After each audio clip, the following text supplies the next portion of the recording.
할렐루야. 옆에 계신 분에게 한번 인사합시다. 당신은 나의 스승입니다.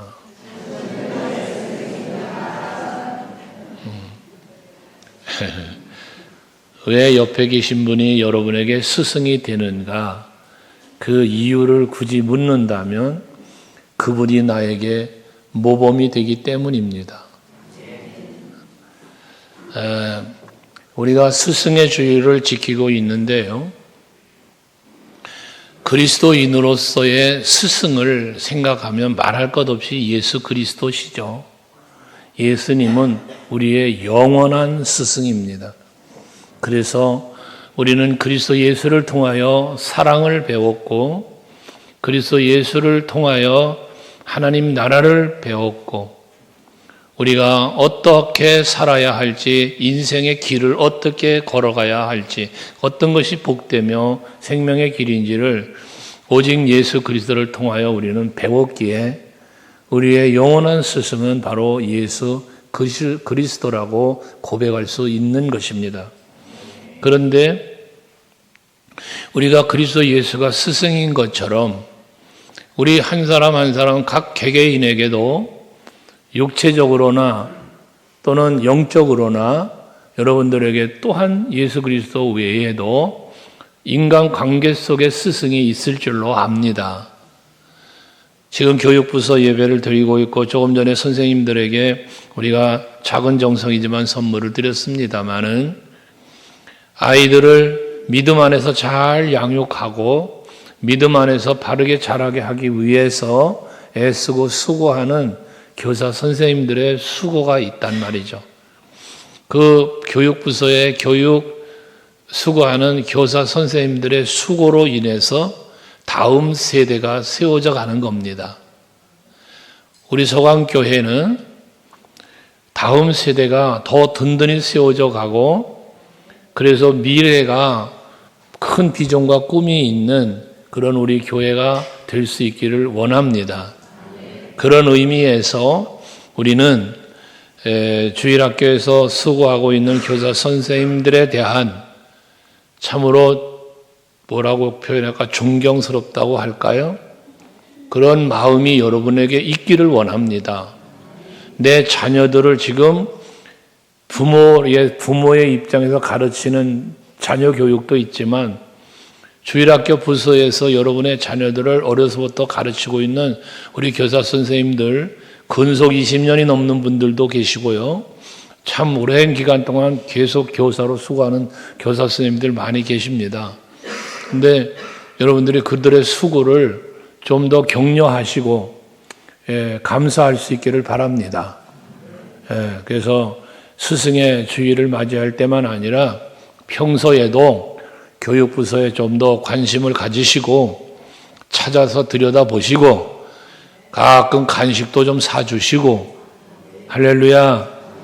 교육부서가 활발하게 움직이는 교회가 미래가 있는 교회입니다. 여러분, 최근 들어서 이 코로나를 지나면서 특별히 교육부서의 예배가 무너진 교회가 많아요. 지금 우리 동네만 해도 그렇습니다. 그러니까 우리 교회는 감사한 것이 교육부서 예배가 계속 잘 이루어지고 있고 교사들의 그 수고와 헌신이 있다는 것, 정말로 감사한 일입니다. 이따 오후 예배 드릴 때에 헌신 예배를 드릴 건데, 교사 선생님들 헌신 예배를 드릴 텐데, 이제 교사 선생님들 특송하고 나거든 원래 우리 찬양하면 박수 안 치는데 미리 말씀을 드리는데, 오늘 오후 찬양 예배 시간 헌신 예배 때 교사 선생님들 찬양 특송하거든 뜨겁게 박수 쳐주세요. 이거는 저들의 헌신과 수고에 대한 우리 교회 성도들의 격려의 박수로 보낼 수 있기를 바랍니다. 어쨌든 우리는 기억해야 할 것은 스승의 자리에 설 수 있다는 것은 먼저 난 자가 나중된다는 주님의 말씀처럼 되지 말아야 되는 거잖아요. 그럼 우리는 하나님에게로부터 먼저 은혜를 받은 자고 하나님에게로부터 사랑을 입은 자들이잖아, 우리가요. 그러면 그러한 우리들로서 은혜를 입은 자로서 또 다른 이에게 이 은혜를 가르칠 수 있고 깨닫게 할 수 있고 이끌어 줄 수 있는 이러한 삶, 이게 곧 스승으로서의 삶입니다. 하나님께서는 은혜를 베푸시는 것으로 끝나지 아니하시고요, 은혜 안에서 강한 자가 되기를 원하셨습니다.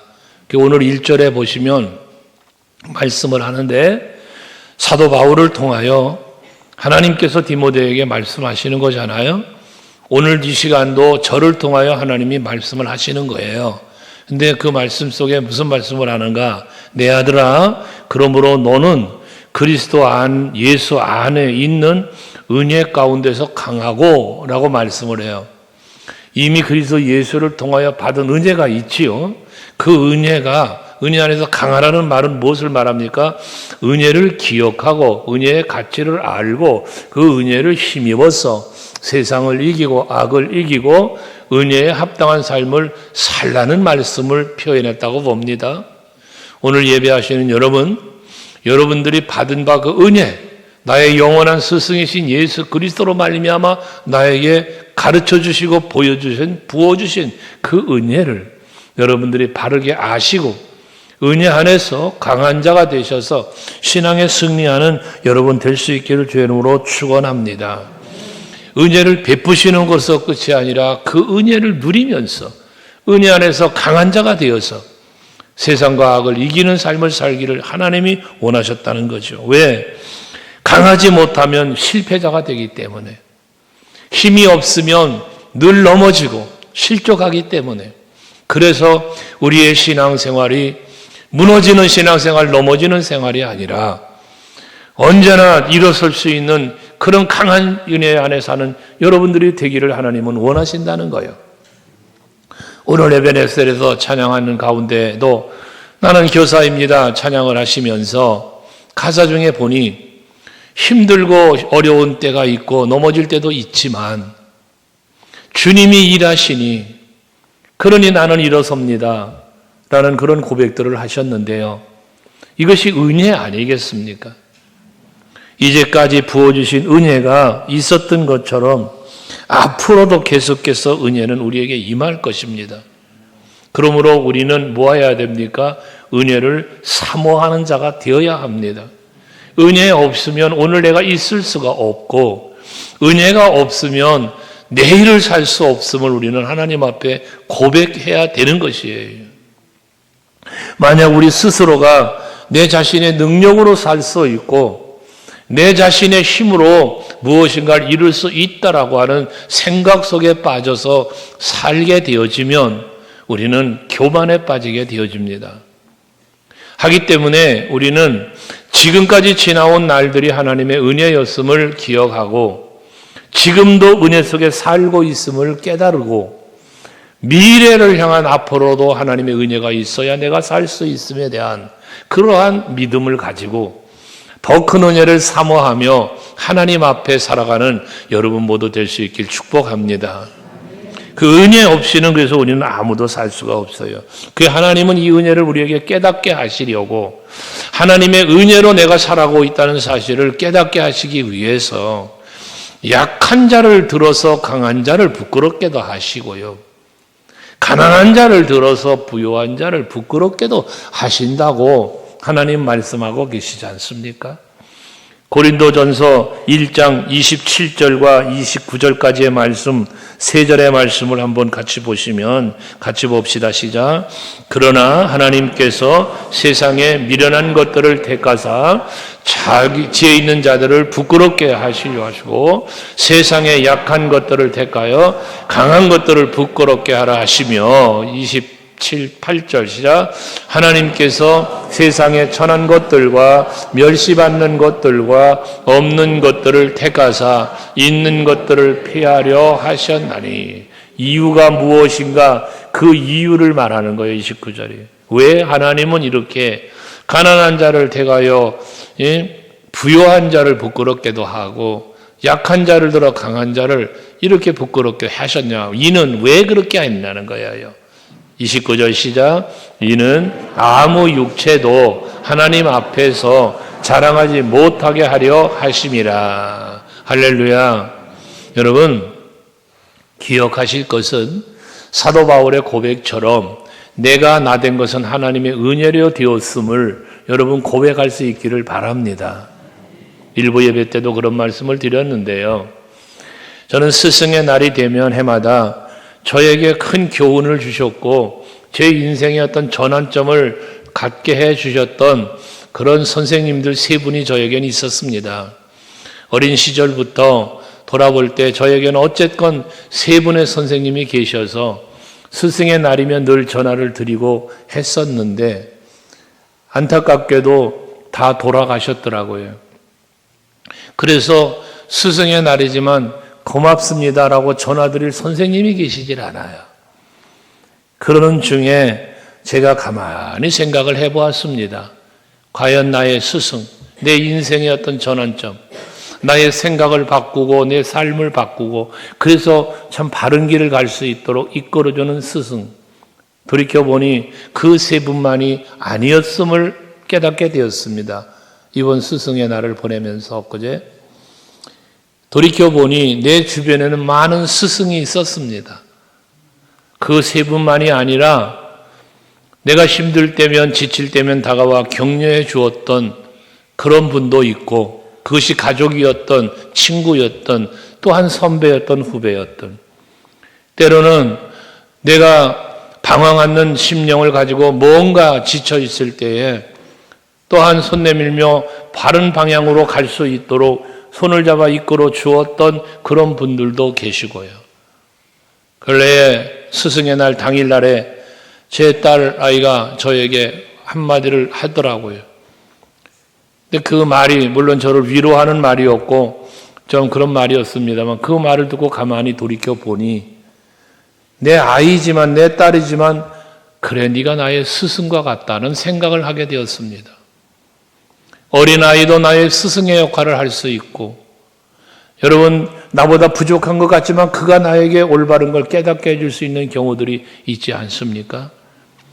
그런 의미에서 생각해 볼 때 여러분들이 오늘이 있기까지 여러분들을 지켜주신 하나님의 은혜 예수 그리스도의 사랑 말고 내가 함께 더불어 살아가는 가족들이나 친구들이나 이웃들 중에 교회 안에 과연 나에게 힘이 되고 위로가 되고 격려가 되었던 스승은 과연 얼마나 있을까? 한 번쯤은 돌이켜 헤아려 보신다면 그것이 여러분들에게 힘이 되고 능이 될 줄로 믿습니다. 앞에 우리 서로 인사를 했는데요. 당신은 나의 스승입니다. 처음에 인사를 하게 한 이유도 거기에 있습니다. 바로 나와 함께하는 그분이 나에게 위로가 될 때도 있고 힘이 될 때도 있고 그분에게서 내가 무엇인가 배울 때가 있으니 스승이라는 이야기입니다. 우리 교회는 그런 스승이 많이 있는 교회가 되기를 원합니다. 그래서 내게 힘이 되고 능이 되어주는 분, 물론 사도 바울은 빌립보서 4장 13절에서 내게 능력 주시는 자 안에서 내가 모든 것을 할 수 있다는 고백을 했죠.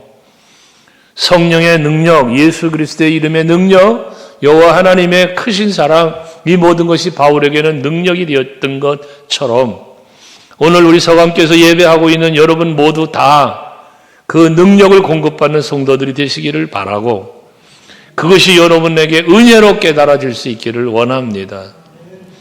하나님의 은혜와 사랑의 능력은 언제나 위대한 힘을 발휘합니다. 그래서 세상을 이기게 하고 또 모든 악을 물리칠 수 있는 힘을 갖게 합니다.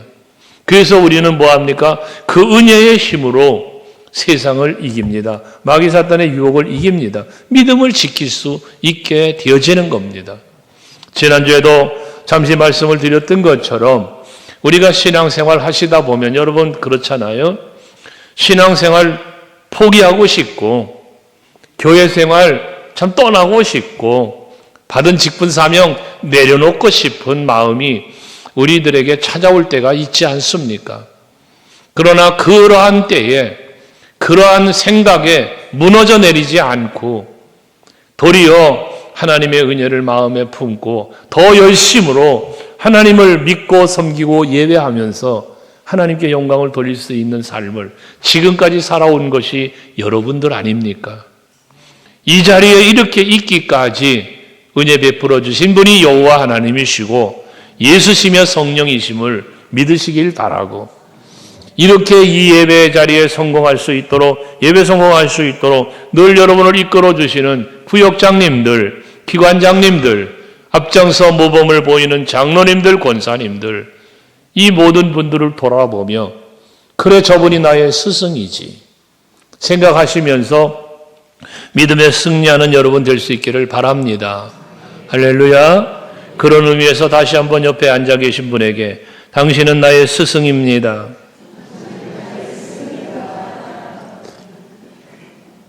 예, 그 소리를 듣는 입장에서 부족합니다 하실 수 있겠습니다만은, 부족하지만 부족한 나를 들어 쓰시는 하나님이 계시기에 더 앞으로도 스승답게 모범을 보이며 살아가는 여러분 되시기를 바랍니다. 그러려면 은혜 안에 강해지고 은혜로 살아가는 내가 되려면 먼저 해야 될 일이 있습니다. 그것은 바로 은혜를 헤아리는 겁니다. 내가 받은 은혜를 헤아려야 됩니다. 내가 어떤 은혜를 받았느냐는 겁니다. 하나님 앞에, 예수 앞에, 그리를 통하여, 성령을 통하여, 교회를 통하여 어떤 은혜를 받았느냐 그 말입니다. 그 은혜를 헤아리는 여러분이 될 수 있기를 바랍니다. 그래서 신명기 4장 32절 말씀에 보면 하나님께서 이스라엘 백성들을 출애굽을 시키시면서 인도하셨던 수많은 하신 일들을 말씀하시면서 뭐라 말씀하고 있냐면, 중간에 보면 지금까지 지난 날을 상고하여 보아라. 지나온 날들을 상고해 봐라. 하나님이 너희를 위하여 어떻게 무슨 일을 하셨는지를 헤아려 보라는 말씀입니다. 우리가 스스로를 돌아보면, 나 자신을 스스로를 지난 날을 돌아보면 부모님의 은혜, 스승의 은혜, 또는 친구와 이웃들의 은혜가 있지요. 그것처럼 하나님이 내게 베푸신 은혜가 있어요. 그런데 총괄적으로 보면 모든 것이 하나님의 은혜입니다. 저는 늘 하나님 앞에 감사하며 고백했던 거고, 여러분들에게도 여러 차례 간증으로 드렸지만, 좋은 부모 만난 것 감사한 거죠. 하나님 은혜죠. 좋은 부모 만난 거 하나님 은혜예요. 좋은 스승 만난 것도 하나님 은혜예요. 좋은 친구 만나는 것도 하나님 은혜입니다. 이 은혜를 헤아리자 말입니다. 좋은 교회 만나는 것도 은혜입니다. 어떤 분은 갈 교회가 없냐 하면서 교회를 떠나는 분도 계시는데, 여러분, 우리 서강교회처럼 좋은 교회가 어디 있습니까? 있겠지. 그러나 여러분에게, 적어도 여러분에게는 가장 좋은 교회, 제일 가는 교회. 난 이곳에서 예수를 만났고 이곳에서 하나님의 은혜를 경험하고 있기 때문에 그 어느 교회보다 여러분에게 가장 소중하고 은혜로운 교회가 서강교회여야 되지 않겠습니까? 헤아리는 여러분 되시자는 거예요. 은혜를 받은 사람은 그래서 은혜를 정말 받았다면 하나님의 마음을 헤아리는 사람이요, 또 하나님의 영광, 하나님의 기쁨을 위해서 사는 사람이 되어지는 거예요. 내가 하나님의 뜻도 헤아리지 못하고 하나님께 영광을 돌리지 못한다면 은혜 받은 것을 헤아리지 못하기 때문에 그런 거예요. 우리는 늘 은혜를 말하고 있지만 은혜를 헤아리면서 감사하면서 살아가는 사람은 그렇게 많지는 않습니다. 하나님께서 베풀어 주신 그 은혜를 은혜로 알지를 못하게 되면 교만에 빠져요. 내가 은혜가 은혜로 된 게 아니라 내가 했다는 생각 속에 빠져들기 때문에 그렇습니다. 그래서 하나님이 받아야 할 영광을 내가 받아버리는, 가로채는 이런 일을 벌이고 마는 거예요.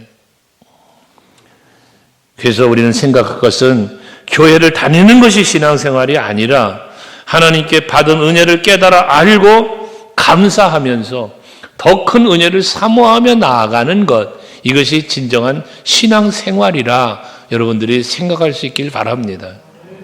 은혜 받은 사람은 말씀을 듣고 감정적으로 감동받아서 감정적으로 표현하고 울부짖는 게 아니라 진정한 은혜를 받은 사람은 삶으로의 변화가 일어나는 거예요.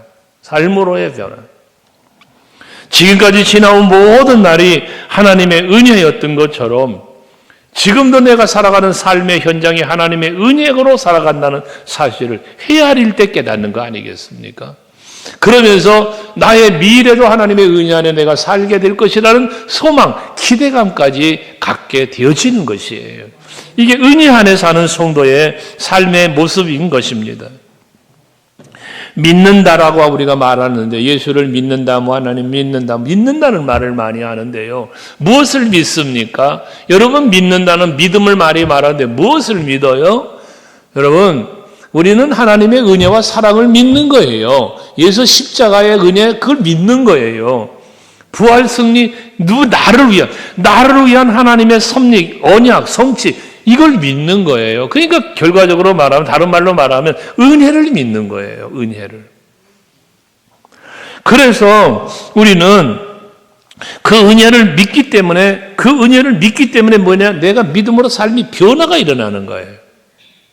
은혜 받은 자답게 변화가 일어나는 거예요. 고린도후서 5장 17절 말하는 것처럼 보라, 이전 것은 지나갔으니 새 것이 되었도다. 우리는 새 사람이 되는 거예요. 새 것이 되는 거예요. 이게 변화합니다. 무엇으로? 은혜로. 은혜 받은 사람은 그래서 죄를 멀리하는 거예요. 하나님의 말씀에 순종하는 거예요. 이게 변화예요. 예전과 전혀 다르게 하나님 중심으로 삶을 살아가는 거예요. 이게 은혜 안에 사는 거예요. 하고 싶은 것, 말하고 싶은 것, 세상적으로 누리고 싶은 것 다 누리면서 절제 없는 삶을 산다? 이거는 은혜 받은 자의 삶의 모습이 아닌 거예요. 하나님께로부터 받은 은혜로 사는 사람은 하고 싶은 말도 절제하고 하고 싶은 행동도 절제하며 내가 변화된 삶으로 그러한 하나님 앞에 삶의 변화가 일어난다 그 말입니다. 그래서 은혜를 받은 사람은 자기 의지로 살지 않고 성령의 능력으로 살아간다. 진정 은혜 받은 사람은 어떤 사람? 성령을 충만하게 받은 사람. 성령 충만이란 말은 성령의 지배를 받고 성령의 이끌림을 받는 사람이라 했습니다. 성령에 의해서 살아가는 사람입니다. 이게 진정한 은혜를 받은 사람인 것이에요. 이러한 사람이 돼야만 주님께서 말씀하시는 자기가 지어야 할 십자가를 지고 나를 따라오라는 말씀을 따르며 살 수 있게 되어지는 거예요. 예수 십자가의 은혜와 사랑을 알기 때문에 나도 그 사랑을 받은 사람이기에 내가 지어야 할 십자가는 다시 주님께 맡기는 게 아니라 내가 지고 가겠습니다. 감히 고백하는 거야. 갈보리 십자가의 주님을 바라볼 때 우리 찬양하는 것처럼 나도 주님 지신 그 십자가, 나도 주님 짊어지고 주님 따라가겠노라는 그런 고백을 할 수 있는 거예요. 은혜 받은 자는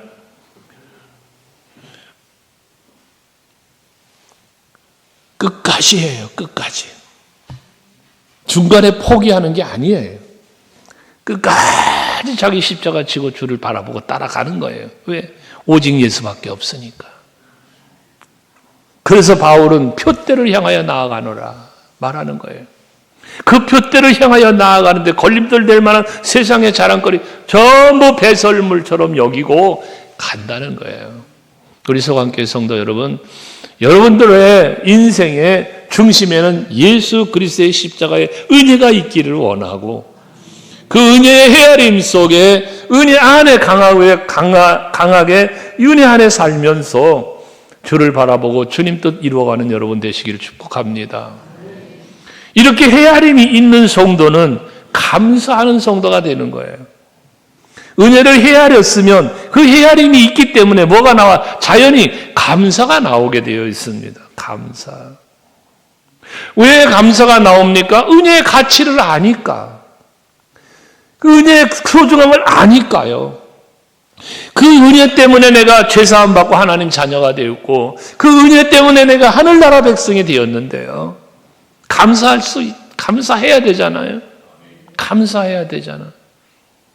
그럼 어떻게 하나님 앞에 받은 은혜를 감사할까? 어떻게 감사를 표현할까? 표현을 어떻게 할까?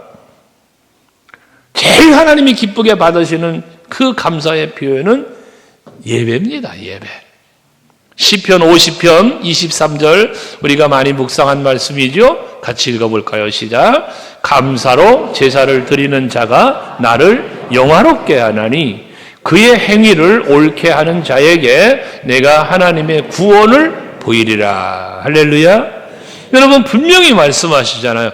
감사로 제사를 드린 자. 여러분 은혜를 받은 것에 감사하는 마음으로 하나님 앞에 예배하는 사람, 그 사람이 하나님을 영화롭게 한대요. 영화롭게 하면 뭐예요? 하나님 기뻐한다는 거예요. 오늘 이 시간도 여러분 예배하는 여러분 마음속에 뭐가 있어야 돼? 감사가 있어야 됩니다. 그 마음 중심에 감사가 있는 예배를 드릴 때 하나님은 그러한 여러분의 예배를 기쁘게 받으시며 영광 받으시는 거예요. 뿐만 아니라 말씀이 뭐예요? 그 행위를 옳게 하는 자에게, 그 행위를 옳게 하는 자, 행위를 옳게 한다는 게 무엇을 말하겠습니까? 은혜로 말하면 은혜 받은 자답게 변화된 삶을 말하는 거예요. 변화된 삶. 그래서 로마서 12장 1절과 2절을 보시면 그 하나님 앞에 삶으로의 예배를 말씀하고 있는데요. 같이 또 읽어보실까요? 1절, 2절 시작. 그러므로 형제들아 내가 하나님의 모든 자비하심으로 너희를 권하노니 너희 몸을 하나님이 기뻐하시는 거룩한 산 제물로 드리라. 이는 너희가 드릴 몸을 하나님 앞에 드리랍니다. 몸을. 그래놓고 뒤에 뭐라? 이것이 너희가 드릴 영적 예배랍니다. 여기서 말하는 몸을 드리라는 몸은 무엇이냐? 여러분의 삶을 드리는 거예요. 변화된 삶. 예수를 믿기 전, 그 은혜를 잊기 전에 내가 이렇게 살았어. 은혜 없이 살았어. 은혜를 받지 못한 사람처럼 살았어. 근데 은혜를 깨닫고 보니 오라, 은혜로구나 하며 변화된 삶을 사는 거예요. 삶이. 그걸 하나님은 기뻐하신다는 거예요. 그래서 2절에 같이 또 읽어보면 시작. 너희는 이 세대를 본받지 말고 오직 마음을 새롭게 함으로 변화를 받아 하나님의 선하시고 기뻐하시고 온전한 뜻이 무엇인지 은혜 받은 사람은요 분별력이 생기는 거예요. 분별력. 옳은 것인지 선한 것인지 분별할 수 있게 되는 거예요. 은혜 받은 사람은. 우리 소강교회 성도들의 마음속에는 은혜가 풍성해서 받은 은혜를 기억하고 깨닫고 감사하는 마음이 풍성해서 하나님의 기뻐하심이 무엇인지 선한 뜻이 무엇인지 잘 분별하면서 그에 합당하게 살아가는 이 세상의 모든 것 본받지 말고 오직 하나님께 기쁨이 되는 삶을 살아가는 여러분 되시기를 바랍니다. 은혜에 감사하는 행위 곧 예배자의 삶을 사는 것이다. 그래서 2025년 우리가 비전을 선포할 때도 사도행전 교회처럼 성령이 역사하는 교회를 만들기 위해 모이기에 힘쓰고 기도하기에 힘쓰고 여러분 그 모든 힘씀이 무엇 때문입니까? 예배자의 삶을 살기 위하여 예배자의 삶을 살면서 여러분 그런 거잖아요. 이게 우리 비전을 선포하는 거잖아요. 신앙의 핵심은 하나님께서 내게 베푸신 은혜를 은혜로 알고 그 은혜를 감사함으로 채워가면서 그러면서 하나님 앞에 나아가는 삶을 살아야 되는데 왜 우리가 감사하지 못하냐? 헤아리지 못하기 때문에 찾지를 못하기 때문에 그런 거예요. 그래서 여러분 어떤 사람이 밭을 갈다가 그 보화가 묻혀 있는 걸 발견하고 다 내팽개치고 자기 소리 다 팔아가지고 와서 이거 샀다잖아요. 예수님 천국에 대한 비유를. 그것처럼 여러분 내가 받은 은혜의 가치 소중함을 깨달아 알고 그 은혜의 소중함 앞에서 살아가면서 여러분 하나님께 영광을 돌릴 수 있는 여러분들이 될 수 있기를 바라는 겁니다. 하나님의 은혜를 경험한 사람은요 하나님의 은혜를 경험한 사람은요 서로를 사랑할 수 있고요 은혜를 경험했기 때문에 서로를 섬길 수가 있어요. 은혜를 경험한 사람. 그러니까 예수님 그러잖아요. 내가 너를 사랑한 것처럼 너희도 서로 사랑해라. 그렇잖아요? 내가 너에게 은혜를 베푼 것처럼 너희도 은혜를 베풀며 살아라. 말씀으로도 우리가 받아들일 수 있지 않습니까? 우리 서강교회 성도들은 다 하나님의 은혜를 예수 십자가의 사랑을 넘치도록 받으신 분들이기에 그 은혜를 나누며 살 수 있기를 바랍니다. 성경의 인물 두 인물을 한번 비교하여 생각해 봤어요. 이 말씀을 생각하다가 첫째는 요셉이라는 사람을 생각해 보았습니다. 요셉은 형제들에게 시기, 질투, 미움, 그것 때문에 버림을 당하죠. 죽이려고 했는데 하나님의 섭리 가운데 죽이진 않고 애굽으로 노예로 팔아버렸잖아요. 인신매매죠. 지금 시대로 말하면 그 시대에 인신매매를 한 거야. 그런데 그랬던 요셉이 가서 어떻게 됐습니까? 따라합시다. 하나님의 은혜로. 요걸 여러분 기억해야 돼요. 요걸. 요셉이 형들에게 버림받고 팔려갔어. 그런데 하나님의 은혜로 그가 형통한 자가 되어서 한 나라를 통치지 않은 왕 밑에 통치자의 자리에 앉게 되었잖아요. 이게 뭐라? 하나님의 은혜라, 은혜. 그런 은혜의 자리에 있는 가운데 하나님의 섭리로서 그 형제들이, 아버지와 형제들이 다 그 앞에 내려오게 되잖아요. 자기를 버린 형제들이에요. 자기를 죽이려고 했던 사람들이에요. 자기를 팔아먹은 사람들이에요. 이 나쁜 놈들아 하고 그 권세를 가지고 얼마든지 그들을 죽일 수도 있어요. 그 권세가 있어요, 요셉에게. 그러나 요셉은 창세기 45장 4절, 5절 말씀을 보시면요. 요셉이 그 형제들에게 하는 말입니다. 내게로 가까이 오소서 하면서 그들이 가까이 가니 이르되 나는 당신들이 아우요. 요셉이다. 당신들의 아우 요셉이 맞습니다. 자기 신분을 밝히는 거예요. 당신들이 애굽에 판 사람입니다. 이러는 거예요. 형제들이 이 말을 들을 때에 여러분 얼마나 마음이 당황스러웠겠어요. 나 당신의 아우 요셉이야. 근데 나 당신들이 여기 애굽에다 팔아먹은 그 사람이야. 내가 라고 말한단 말이에요. 어떤 사람? 권위 가지고 있는 사람이. 권세를 가지고 있는 사람. 그러면서도 요셉은 형제들에게 이어지는 말 5절의 말을 하고 있잖아요. 같이 읽어봐요. 시작. 당신들이 나를 이곳에 팔았다고 해서 근심하지 마소서, 한탄하지 마소서. 하나님이 생명을 구원하시려고 나를 당신들보다 먼저 보내셨나이다. 이 말의 의미가 무엇입니까? 형들은 지금 요셉이 밝혀지니 두려워, 근심해, 한탄해. 와, 우리가 왜 그랬을까 할 수가 있네요. 저 요셉의 권세로 우리를 죽이면 큰일 났다. 이런 생각할 거 아니겠습니까? 뒤에 여러분 보면 그런 이야기가 또 나와 계속. 그런데 요셉은 그러한 형제들을 뭐 하는 거예요? 당신들 걱정하지 마, 근심하지 마라, 한탄하지 마라. 하나님이 하신 일이야. 하나님이 하신 일이야. 은혜를 입은 자는 이런 은혜를 알기 때문에 은혜로 저들을 용서할 수 있게 되어진단 말이에요. 용서. 그런데 은혜를 은혜로 알지 못했던 사람 하나가 있습니다. 누가복음 15장에 보면 탕자의 형의 이야기입니다. 29절과 30절에 나오는데 동생이 자기 분깃 다 달라고 해서 아버지 곁을 떠나서 허랑방탕하며 살았어요. 세상락 즐기며 살았어요. 그랬던 아들이 돌아온 거예요.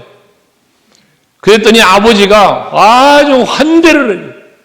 송아지를 잡아라, 옷을 갈아입혀라, 가락지를 끼워라, 모든 것을 막 잔치를 배설하는 것을 그 큰아들이 본 거예요. 그리고 아버지한테 하는 말이에요. 보세요. 뭐라고 말합니까? 아버지께 대답하여 이르기를 내가 여러 해 아버지를 섬겨 명을 어김이 없거늘 내게는 염소 새끼라도 주어 나와 내 벗으로 즐기게 하신 일이 없더니 자기가 지금 동생은 나가서 허랑방탕 살 때 자기는 열심히 일했다는 거예요. 근데 아버지가 나로 해서 염소 새끼 한 마리 잡아주지 않았다는 거예요. 불평하죠. 그 다음에 이어지는 말 같이 읽어 시작. 아버지의 살림을 창녀들과 함께 삼켜버린 이 아들이 돌아오매 이를 위하여 살찐 송아지를 잡으셨나이다. 불평하는 거예요. 불평. 여기서 이 아들은 놓친 것이 하나 있습니다. 무엇을 놓쳤습니까? 둘째 아들은 자기 분깃을 가지고 나가서 허랑방탕 살았어요. 그 나머지는 누구의 분깃입니까? 자기 것이잖아요. 근데 이 자기 것은 결과적으로 누구 것입니까? 아버지의 것입니다. 그 아버지의 것을 아버지의 품에서 누리고 살고 있는 이 아들이 그 아버지로 말미암아 나에게 주어진 누림을, 은혜를 잊어버리는 거예요. 깨닫지 못하는 거예요. 그러니까 원망하며 불평하며 그 동생을 정죄하며 그랬던 거예요. 아버지는 돌아온 탕자 때문에 너무나 마음이 기쁜데 그만 그 기뻐하는 아버지의 마음에 스카라지를 내는 거예요. 이 아들이. 왜? 은혜를 모르기 때문에 그런 것입니다. 오늘 서강교회 성도 여러분, 믿음으로 사는 우리는 상처보다 은혜가, 정죄보다는 사랑과 용서가 흐르는 그런 교회가 되고 그런 여러분 가정이 될 수 있길 원합니다. 이것 때문에 저것 때문에라고 말하는, 그래서 비판하고 정죄하고 미워하고 시기하고 질투하고, 여러분, 나는 하나님 앞에 어떤 사랑을 받았는데, 나는 하나님께 어떤 은혜를 입었는데요. 은혜를 깨닫고 감사하는 마음을 가지면 용서가 되고 포용이 되고 이해가 되고 그런 겁니다. 우리 교회는 그런 교회가 되어야 될 줄로 믿습니다. 끝으로 2절 말, 오늘 본문 2절을 보시면요, 네가 많은 증인 앞에서 내게 들은 바를 충성된 사람들에게 부탁을 해라. 그들이 또 다른 사람들을 가르칠 수 있으리라고 합니다. 은혜를 헤아렸습니다. 그 은혜가 너무나 감사합니다. 그러면 거기서 나 개인적으로 끝나는 것이 아니라 이제는 또 다른 사람에게 은혜를 가르쳐서 그들도 은혜 안에 들어오게 하고 그들도 은혜 안에 살도록 이끌어주는 일, 이 일을 해야 된다는 것이에요. 오늘 스승의 주일을 보내면서 우리 교사 선생님들 일부 예배 때도 그런 말씀했습니다만, 이제 우리는 이걸 가르쳐야 됩니다. 무엇을 가르쳐? 은혜를 가르쳐야 합니다. 은혜를. 어떻게 가르쳐요? 말로만 가르치는 것이 아니라 삶으로, 은혜 받은 자답게 살아가는 모습으로 가르쳐주는 거예요. 아, 예수 믿는 사람은 저렇게 사는구나. 하나님의 은혜 속에 사는 사람은 저런 사람이구나. 우리 학생들이, 청년들이 여러분들을 보면서, 젊은 집사님들이 여러분들을 보면서, 야, 우리 저 장로님을 보면, 우리 저 권사님을 보면, 우리 저 집사님을 보면 은혜가 보여. 은혜가 보여. 꿀이 뚝뚝 떨어지는데 은혜의 꿀이 떨어져. 아멘 되세요? 옆 사람 좀 쳐다봐봐. 은혜의 꿀 떨어져? 졸고 왔지. 여러분, 은혜를 볼 줄 아는 사람, 은혜를 볼 줄 아는 사람, 은혜를 나누어 줄 줄 아는 사람, 우리 그런 교회가 되자는 것이에요. 그래서 고린도 교회 같은 경우는 얼마나 많은 은혜를 받은 교회예요. 근데 저들이 은혜를 받은 교회가 은혜 받은 교회답지 못하게 살아가는 모습을 바울은 꾸짖으면서 고린도후서 6장 1절에 보면 그런 표현을 해요. 보시면 우리 하나님과 함께 일하는 자로서 너희를 권하노니 하면 뭐라고 말합니까? 하나님의 은혜를 뭐해? 헛되이 받지 말라. 여러분, 은혜를 헛되이 받는다는 게 뭐예요? 은혜를 헛되이 받는다는 거, 이거는 앞에 말한 대로 은혜를 은혜로 모르는 거예요. 은혜를 은혜로 모르는 거예요. 여러분, 은혜를 많이 다 받으셨는데 뭐 다 동일한 은혜 받은 게 있고 또는 각자가 다른 은혜를 받은 것들도 있겠죠.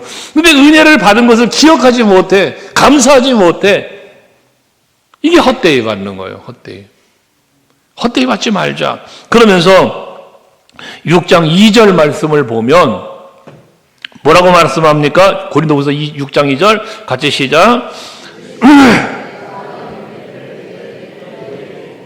구원의 날에 너를 도왔다 하셨으니 보라, 지금은 은혜 받을 만한 때요. 보라, 지금은 구원의 날이로다. 왜 여기서 지금이라는 말을 강조하고 있을까요? 지나간 날은 이미 과거야. 여러분, 내가 받은 은혜를 얼마나 많이 받았든 또는 그것을 잊고 살았던, 감사하며 살았던 지나간 과거야 이제는. 그러면 뭐가 중요해? 지금이라는 게 중요해요. 지금. 오늘 이 시간 예배를 드리면서 또 이 시간 이후로 지금이라는 시간이 여러분 앞에 계속 펼쳐질 때에 은혜를 더 받고 은혜 안에 살며 은혜를 나누며 살아갈 수 있는 우리 여러분 성도들이 되시기를 바라는 거예요. 받은 은혜를 헤아리고 기억하고 감사하는 거 중요해요. 언제? 지금 오늘이에요. 오늘. 사도 바울은 예수 그리스도의 십자가의 사랑을 알지 못하고 율법적 신앙에 빠져서 예수 믿는 자들을 박해했던 사람 아닙니까? 그런데 다메섹 도시에서 예수를 만난 뒤에 변화되잖아요. 완전히 변화됐어요. 그 사람 바울의 변화는 세상의 자랑거리를 배설물로 여기고 오직 예수를 전하는 삶으로의 변화가 일어났던 것처럼 오늘 이 시간 지나왔던 날들은 은혜였음 그저 우리는 고백하면서 지금 이 시간도 은혜 안에 내가 머물고 있음을 깨달으면서 앞으로 살아가야 하는 여러분의 삶의 모든 현장은 오직 예수 은혜 안에서 예수를 증거하며 은혜를 자랑하며 살아갈 수 있는 여러분 되시기 바랍니다.